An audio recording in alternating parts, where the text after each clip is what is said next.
गरीब की दुर्गा भक्ति। जय अम्बे गौरी मैया, जय श्यामा गौरी, तुमको निश दिन ध्यावत हरि ब्रह्मा शिव जी। ओम जय अम्बे गौरी।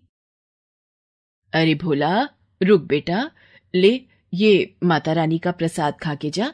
ले हाथ आगे कर। ओहो माँ, पहले ही देर हो रही है, लाओ जल्दी। जल्दी का काम शैतान का होता है बेटा, आराम से जा। आराम से तो बस आप ही रह सकती हो माँ जी, ये आराम से बैठ गए तो घर कैसे चलेगा। जाओ जी, जल्दी जाओ आप। माँ जी के पास तो कोई काम है नहीं, सारा दिन माता रानी के सामने घंटी बजाने के सिवाय। भोला अपने खेत के लिए निकल जाता है। ना तो उसने मीना को उसके व्यवहार के लिए टोका और ना ही मंगला उसे कुछ कह सकी। दरअसल मंगला की बहू मीना बहुत ही तेज तर्रार थी, साथ ही लालची और मतलबी भी। वो मंगला से कभी भी सीधे मुंह बात नहीं करती थी। भोला भी उसी के रंग में रंग चुका था।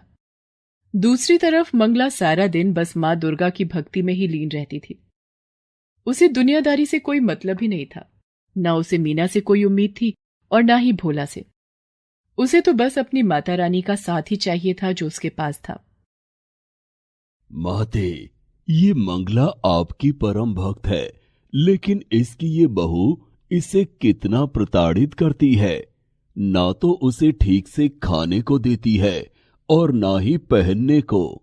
इसका बेटा भी इसकी परवाह नहीं करता। माते, आपको नहीं लगता कि मंगला को आपकी मदद की आवश्यकता है? शेरा, आवश्यकता तो हर मनुष्य को हर समय होती है, लेकिन उसे पूरा कैसे करना है, ये तो मनुष्य के अपने हाथ में ही होता है। विधि के विधान में सभी का भाग्य लिखित है। थोड़ा धीरज रखो। जैसे मंगला के मन में मां दुर्गा बसी हुई थी, ठीक वैसे ही मां दुर्गा भी मंगला से बहुत प्रेम करती थी। लेकिन फिर भी अभी मंगला को बहुत कुछ सहना था। मीना बेटी, कल से नवरात्रे शुरू हो रहे हैं, तो माता रानी की पूजा का सामान चाहिए था और मेरे व्रत भी होंगे तो। माँ जी, देखिए, आपको व्रत रखने हैं तो शौक से रखिए, लेकिन एक बात साफ साफ सुन लीजिए, आपके लिए फल मेवा और ये पूजा का इतना महंगा सामान लाने के लिए पैसे नहीं है हमारे पास। सब कुछ तो आपके सामने ही है। पता नहीं फिर भी आपको कुछ दिखता क्यों नहीं। ले देके एक खेती तो है हमारे पास।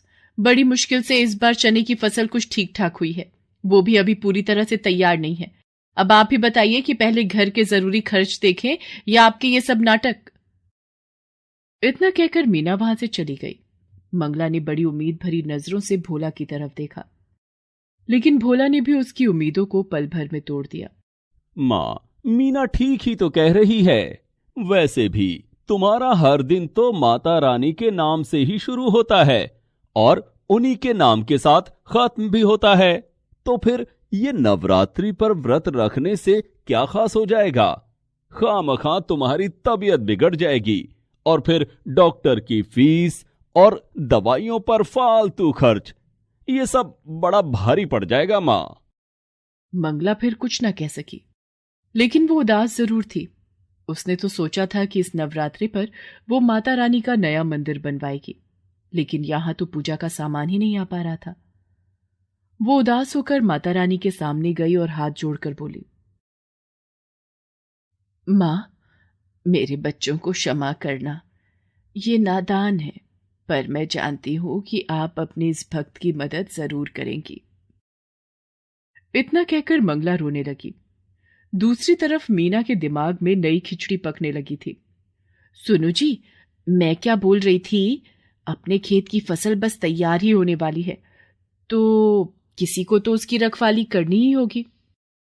हाँ, तो मैं रहता तो हूं सारा दिन खेत में। देखा, भूल गए ना, कल हम दोनों को मेरे मायके चलना है पूरे 1 हफ्ते के लिए। मेरे इकलौते भाई की शादी है, तो जब आप यहां नहीं रहेंगे तो खेत का ख्याल कौन रखेगा?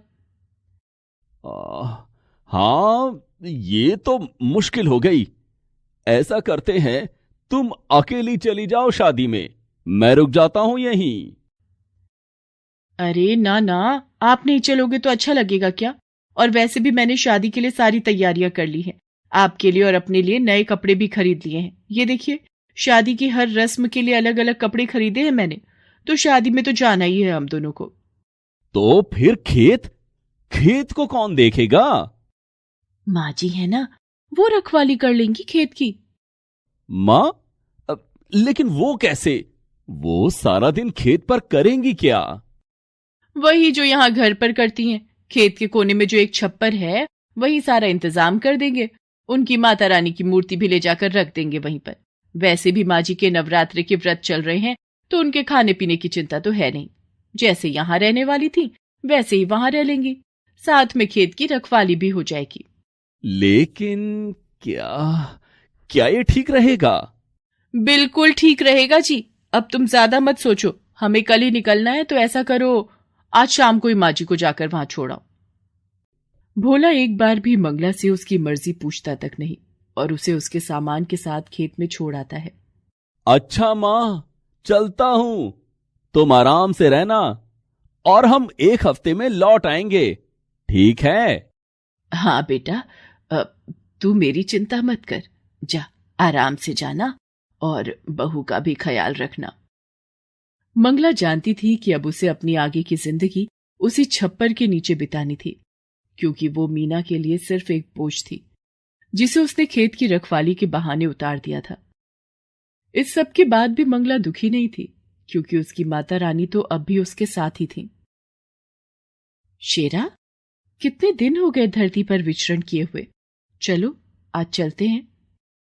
माँ दुर्गा की बात मानकर उनका शेर अपना रूप बदलकर एक बालक का रूप धारण कर लेता है, और माँ दुर्गा स्वयं उसकी माता का स्वरूप लेकर धरती पर आती है। वो शेरा के साथ मंगला के गांव में ही आती हैं।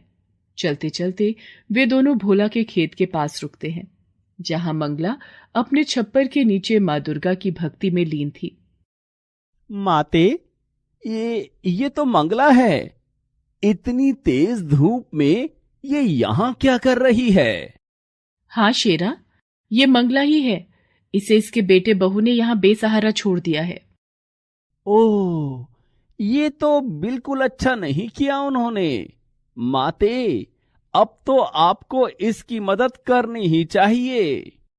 माँ दुर्गा मुस्कुराकर शेरा की तरफ देखती हैं और फिर उसे अपने साथ चलने का इशारा करती हैं। वे दोनों सीधे मंगला के पास पहुंचते हैं। फिर माँ दुर्गा मंगला से कहती हैं, माता जी प्रणाम। मेरा नाम दुर्गा है और ये मेरा बेटा है। इसे बहुत भूख लगी है। हमारा घर यहाँ से काफी दूर है। पहुंचते पहुंचते शाम हो जाएगी। अगर आपकी आज्ञा हो तो क्या हम आपके खेत से कुछ चने ले सकते हैं? बस मेरे बच्चे का पेट भर जाए, इतने ही लेंगे। आपकी बड़ी कृपा होगी। नहीं, तुम नहीं ले सकते। क्या कहा? हम नहीं ले सकते? लेकिन लेकिन मुझे बहुत भूख लगी है। बस थोड़े से दे दीजिए ना। बेटा, कच्चे चने ले भी लोगे तो भला उन्हें खाओगे कैसे? तुम दोनों यहीं रुको, मैं खुद जाकर चने लाती हूँ और फिर अपने चूल्हे पर उन्हें भूनकर तुम्हें देती हूँ। फिर देखना क्या स्वाद आता है। मंगला उन दोनों को वहीं बिठाकर खुद चने लेने के लिए खेत में चली जाती है और अपनी झोली में ढेर सारे चने लेकर वापस लौटती है। आप रहने दीजिए, अब इन्हें भूनिए मत। मेरा बेटा ऐसे ही खा लेगा। कमाल करती हो बेटी, ऐसे कैसे खा लेगा कच्चे चने? मैंने कहा ना, तुम बस कुछ देर रुको। बेटी, मुझ बुढ़िया के पास और तो कुछ है नहीं। बस जो कर सकती हूँ वो तो करने दो, मुझे अच्छा लगेगा। वैसे भी माता रानी के नवरात्रे चल रहे हैं और पता नहीं मैं कंजक पूजन कर भी पाऊंगी या नहीं। इस प्यारे से बच्चे और तुम्हें चने खिलाकर ही संतोष लेने दो मुझे। इसके बाद मंगला बड़े ही प्यार से अपने चूल्हे पर उन चनों को खूब अच्छे से भूनती है और फिर माँ दुर्गा और शेरा को खिलाती है। इसके बाद, धन्यवाद माता जी, आपके चनों का स्वाद मैं कभी नहीं भूलूंगी। इसके साथ ही माँ दुर्गा शेरा के साथ वहां से जाने लगती है। तभी शेरा उनसे कहता है, माता, मैं जानता हूं कि ये सब मंगला की एक परीक्षा थी, और जहां तक मैं समझता हूं मंगला इस परीक्षा में खरी भी उतरी है। तो क्या उसे कोई इनाम नहीं मिलना चाहिए? माँ दुर्गा एक बार फिर शेरा की तरफ देखकर मुस्कुराती हैं और फिर वो मंगला की तरफ अपना हाथ उठाती हैं। उनके आशीर्वाद से निकले प्रकाश से मंगला पूरी की पूरी सोने की बन जाती है। हालांकि वो एक मूर्ति नहीं थी, लेकिन अब सोने की एक चलती फिरती इंसान थी। और सबसे खास बात तो ये थी कि खुद मंगला को इस बात का एहसास नहीं था।